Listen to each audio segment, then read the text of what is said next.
বলছো? হ্যাঁ হ্যাঁ আমি 200 250 কিনেছি। 250 গ্রামের দাম 90 টাকা লাগে।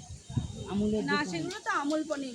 না না মিষ্টির ও দোকানেরটা মাম। বলছি, আমি মিষ্টির দোকানে। হ্যাঁ, মামি যেটা বলছে সব আমুলের কথা আমুলেরটা বলছি। বলছে। 90 টাকা। মিষ্টির দোকানে 35 হ্যাঁ, টাকা। ছবি তুলে দেবো না, সেটা কি?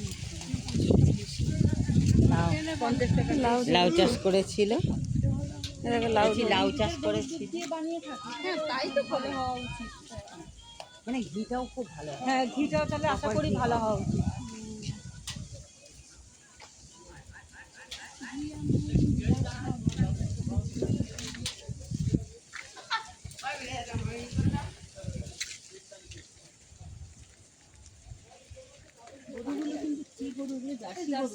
যাচ্ছি, সব যাচ্ছি।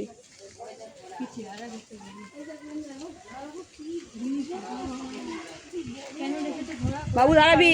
আমার এদিকে এসো না। গাড়িটা নাই নাকি? তা তো নয় নিশ্চয়ই, এত বড় সুন্দর ঘোড়া। হ্যাঁ কি কারণে দেখার জন্যই রেখেছে ঘোড়াটা। দেখো সুন্দর চেহারাটা তো। হ্যাঁ, ওইদিকে আরেকটা আছে, এটা দেশি না, এটা বিদেশি।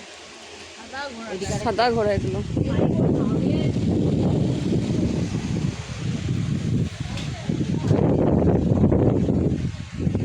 দাঁড়াবি।